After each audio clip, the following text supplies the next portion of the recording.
అధికారం కోల్పోయినా ఇష్టం వచ్చినట్లు నోరు పారేసుకుంటున్న జగన్ను చంద్రబాబు మంచితనమే కాపాడుతోందని టీడీపీ నేతలు అన్నారు. తప్పు చేసిన వైసీపీ నేతలందరి బట్టలు ఊడదీస్తామని స్పష్టం చేశారు.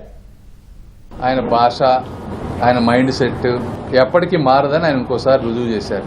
ఇంతకుముందు ఎప్పుడన్నా ఇటువంటి చరిత్ర ఉందా ఆంధ్రప్రదేశ్లో? ఈ విధంగా ఒకళ్ళ మీద ఒకళ్ళు ఎందుకు చేశారు? బరి తెగించి పార్టీ ఆఫీసుల మీద పడి కొట్టి పార్టీ ఆఫీసుల్ని కాల్చి ఈ విధంగా చేస్తే కార్యకర్తలందరూ కూడా ఈరోజు రగిలిపోతా ఉన్నారు. చంద్రబాబు నాయుడు గారి మంచితనం వల్ల ఈరోజు ఆపుతున్నారు.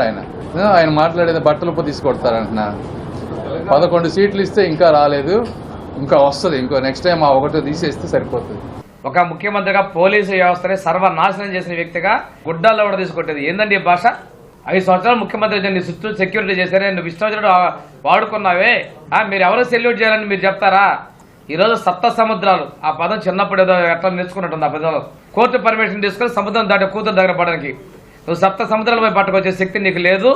నీ పని అయిపోయింది. ఈరోజు మళ్ళీ కొత్తగా 2-0 అంటున్నావు. 1 అయిపోయింది, 0 నుంచి -లోకి వెళ్ళిపోతున్నావు. కానీ 2 అనేది మళ్ళీ అధికారం అనేది నీకు అందని ద్రాక్ష. ఒక ముద్దాయిని మీరు వెళ్ళి పలకరిస్తారు. పలకరించి వచ్చి అక్కడ జరుగుతున్నటువంటి ఇన్వెస్టిగేషన్ లో ఉన్నటువంటి పోలీసుల్ని భయపెట్టే విధంగా బట్టలు ఊడదీస్తానని చెప్పి మాట్లాడతారు. రెడ్ బుక్ అని ఫోబియా పట్టుకుంది జగన్మోహన్ రెడ్డికి. నిద్దట్లో కూడా కలవరిస్తున్నారంట రెడ్ బుక్ అని. వైసీపీ నాయకులందరికీ ఒక్కొక్కడికి తడిసిపోతుంది. ఈ రెడ్ బుక్ ఏమైపోద్ది, ఎవరి పేరు ఉందని వెతుక్కుంటున్నారంట. మేము అనుకున్నట్టయితే వచ్చిన 1-2 నెలల్లోనే ఒక్కడు కూడా ఇంట్లో ఉండేవాళ్ళు కాదు. అది గుర్తుపెట్టుకోండి. వైసీపీ నాయకులందరికీ చెప్తాం. ఇవాళ ప్రతి అంశాన్ని కూడా మేము పోలీస్ ఇన్వెస్టిగేషన్ చేస్తా ఉన్నారు. మీ ఎవరైతే తప్పిదాలు చేశారో అందరి మొత్తం కూడా బయటకు వస్తే వాళ్ళందరినీ కూడా బట్టలు నిలబెడతాం.